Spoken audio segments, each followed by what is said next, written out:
I'd like to read a section from chapter 4. Chapter 4 is called Wisdom Before Weapons. And it gives some excellent advice on how to become bulletproof from someone who should know. Xena, the warrior princess. When I first started receiving hate mail, it affected me physically. Who were these people to tell me that God would hated me and would spit me out? Who were these people to judge my faith? Who were these people who thought that I'd never heard of Leviticus or Romans or 1 Corinthians? Did they believe I'd read their email and think, wow, I must have missed those passages. I'll take whosoever down immediately. The arrogance, the sheer insolence of these people amazed me and put me in a tailspin. I would reply with every ounce of my discomfort. I wrote scathing replies, sardonic replies, sarcastic replies, or just plain mean-spirited replies. I could really dish it out. I was right, they were wrong, end of discussion. I didn't care where they were coming from. I wanted them to know my view and that it was right. Marianne Williamson, in A Return to Love, asks the question, do you prefer to be right or happy? We all want to feel like what we believe is right. And when we're challenged, our natural response is to defend our beliefs, often with tooth and nail. But as Williamson points out, God doesn't need us to police the universe. Instead of shaking our finger at those we believe are wrong, a better response, Williamson notes, is one of compassion and forgiveness. When we approach another person with gentleness and reverence, we do not put that person on the defensive, but instead open a path to dialogue. As Williamson said, we must fight against our own ego that demands to be validated as right. I spent years as an angry left-winger, she notes, before I realized that an angry generation can't bring peace. Everything we do is infused with the energy with which we do it. As Gandhi said, we must be the change. What the ego doesn't want us to see is that the guns we need to get rid of first are the guns in our own heads. Of course, our first impulse is to defend ourselves, often forcefully, when we've been attacked. We want the other person to understand our perspective, to hear our arguments. But most of our attackers have no interest in hearing it. They don't want a reasoned argument. They want to tell you their opinion, which of course they'll claim is not their opinion, but what God says. And they have no interest in hearing yours. This is an important question for us to ponder, however. Do you prefer to be right or happy? Those who constantly argue with us have made their choice. They prefer to be right. They will argue until they are exhausted. They will launch legislative drives to curb GLBT rights. They will work tirelessly in their churches to ensure that GLBT people are never ordained, accepted in leadership positions, or even seated in the pews. This is what happens when we want to be right. Our lives are consumed with fighting what we hate. We constantly tie ourselves to things that make us miserable. We must make a choice. Can we stop arguing, let go of our need to convince others that we're right, and learn to be happy instead? A friend of mine once counseled a couple experiencing trouble in their relationship. The man insisted he was right. He was so wrapped up in being right, he could not hear his wife's expressions of pain or need. My friend, frustrated after several attempts to help them, finally told the man, you can be right, or you can be in relationship. That's our choice. Do we want to be right, to have our views validated by those who oppose us, or do we seek deeper relationship with those who we may be considering our enemies? Do we want to bridge the gap and find common ground, or do we simply want to be acknowledged as right by our opponents, knowing full well that many of them would rather die than give us an inch? My oldest sister and I practice the principle of being happy instead of right. She disdains homosexuality and believes I'm not living the life God would will for me. We understand each other's point of view, and we know we cannot change each other's mind. I can spend all my time with her trying to convince her that I'm right and she's wrong, but what a miserable time we'd have together. Instead, we've opted for relationship. We enjoy our time together. We love each other and we want to spend time together, so we put aside our need to be right.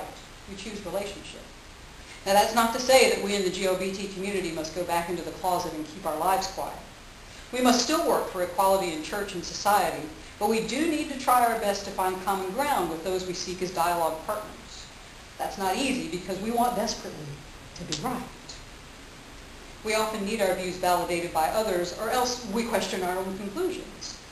When we're bulletproof, however, we can let go of that need to be right. We can choose to be happy instead. Now, if we truly want to see a change in our opponents, we first have to be, as Gandhi said, the change we wish to see. If we wish to see our opponents respond in a gentle and reverent manner, we must first respond to them in a gentle and reverent manner. If we seek relationship instead of being right, we must take those first steps toward relationship. We need to learn how to speak in a way that will be heard instead of our words causing barriers to go up and ears to close. We need to learn how to truly listen to our opponents and open our hearts to them. We must resist the urge to draw our sharp weapons of sarcasm, anger, fear, and loathing when we're attacked. Xena, the warrior princess, was renowned in the television series for her fighting skills. She was always reluctant, though, to teach them to her gentle sidekick, Gabrielle, as the following scene illustrates. Now, before I read this scene, you got to get in the right frame of mind, all right? I'm tall, dark, long hair.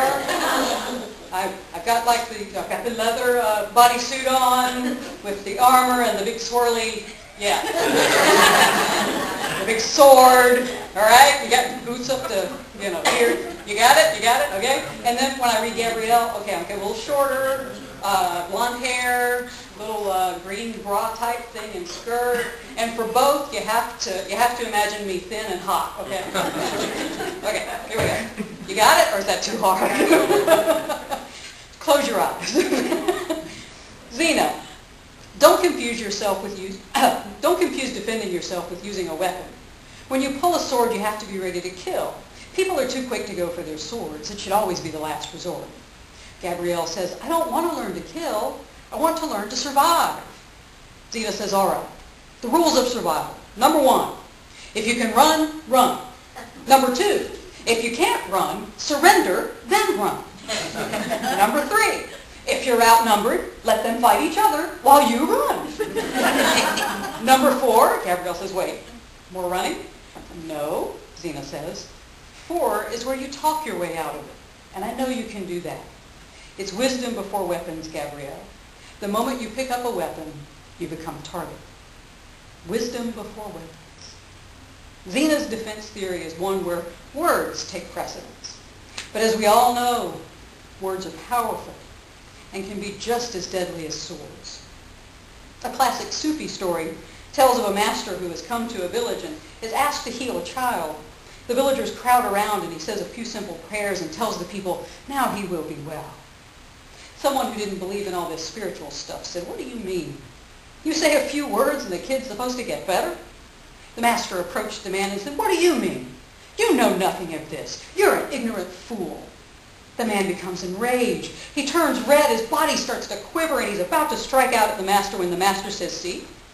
If a word or two can turn you red and fill you with energy and anger, why shouldn't a few other words have the power to heal?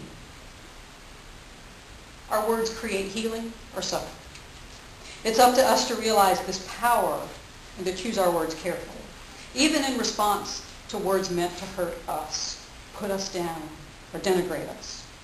The words we say in reply must always be gentle and full of reverence. Or as Colossians 4:6 says, let your speech always be gracious, seasoned with salt, so that you may know how you ought to answer everyone. But as Xena wisely points out, often running away, simply removing ourselves from the situation, may be the best thing we can do to defend ourselves. Never forget that we don't have to dignify our attackers with a response. Ever since I realized that the delete key exists for a reason, I use it often when I receive odious emails. I never feel bad when I hit that key, and I refuse to be drawn into a fruitless debate with an enemy. Instead, I feel empowered, because I know that my faith has again deflected another bullet.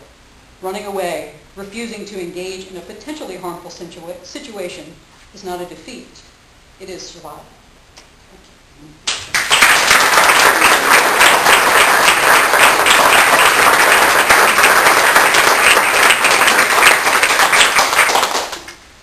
So if we could just take some time now to do some questions and answers. You may have